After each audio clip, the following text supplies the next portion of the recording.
another member of the public here to address the board? Yes? Well, once again, just your agenda and the fact that you haven't met since July, and when you met in July, you hadn't met in 3 months prior to that. So your second meeting in a 6-month period, at least your second public meeting in a 6-month period, I think exhibits gross irresponsibility.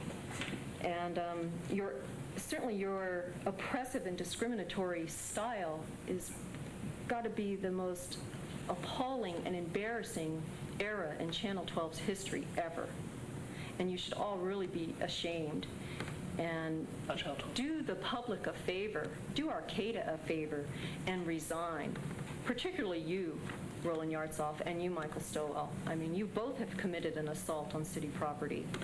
And unfortunately, the district attorney dropped the charges against Michael Stowell, but nonetheless, you know, the crime was committed, and this board of directors is not addressing that fact and are allowing this individual to continue to serve on this board. I mean, I also note, you know, your lack of a democratic style in just your wording. Appoint a vice chair versus elect a vice chair. This organization has always been a democracy. They hold elections. They don't appoint officers. They don't appoint board members. They elect them. And I believe you should continue to do that and express that in your wording, in your agendas, and your documents. You're certainly abusing this privilege. You're mismanaging the public funds.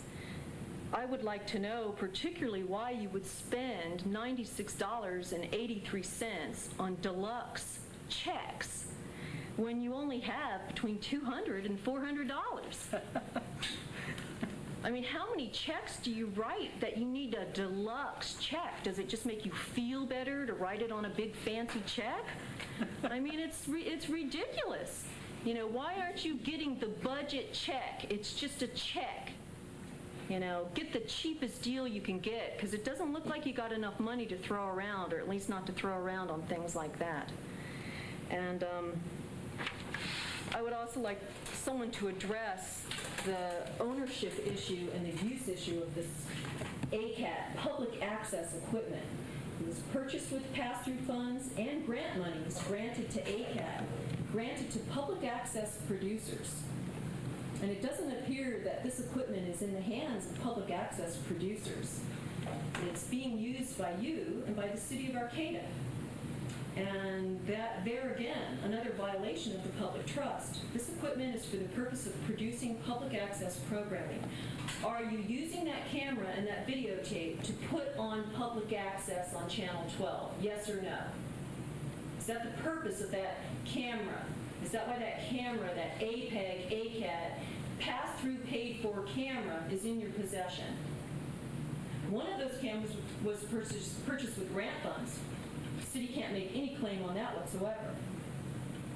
And as recent as September 12th, the Arcata I referred to you as the now defunct Arcata Community Access Television.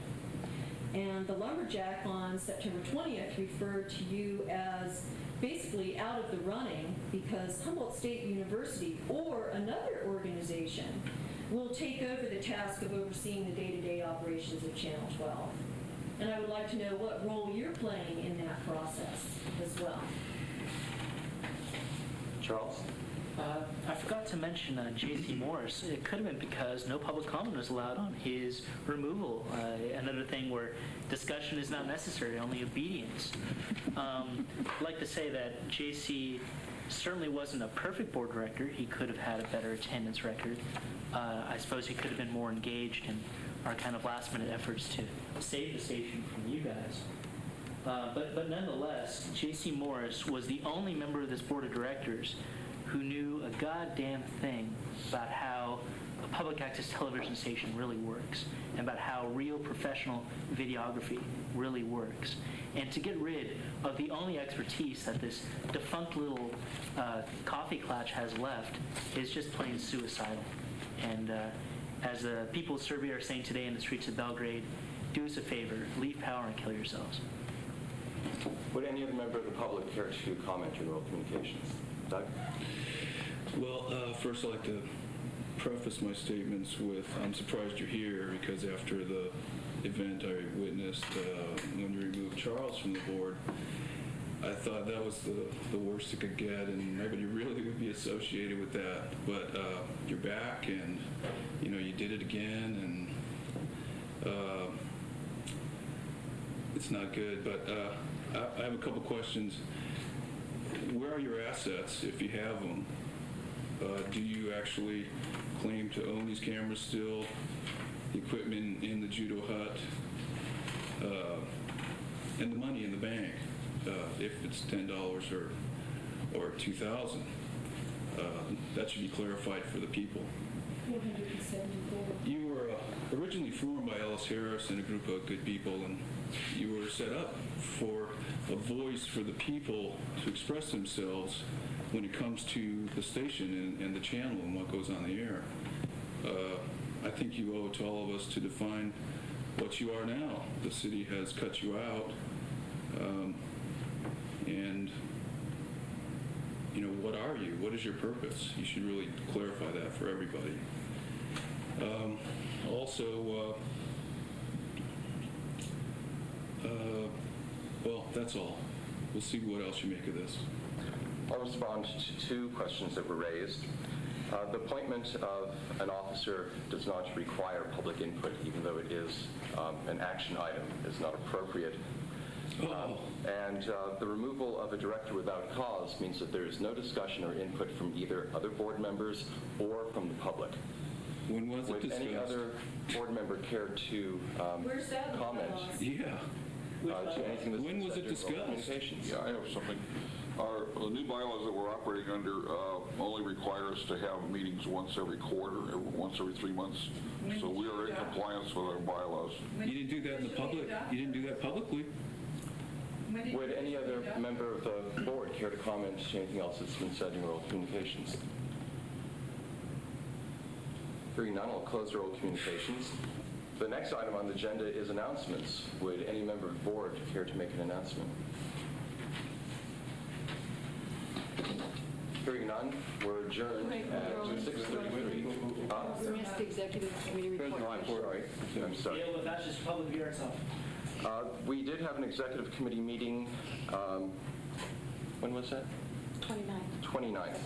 The only action item was to reimburse me for receipts for photocopying and mailings and other similar such Yeah, score. in an amount of $31.36.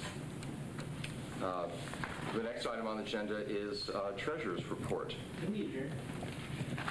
Well, the treasurer's report is basically self-explanatory. You all have a copy, I believe. We have a balance of $474.77 in the bank. Thank you, Mel. We are adjourned then at 6:34. These people are so self-delusional to approach the point of madness.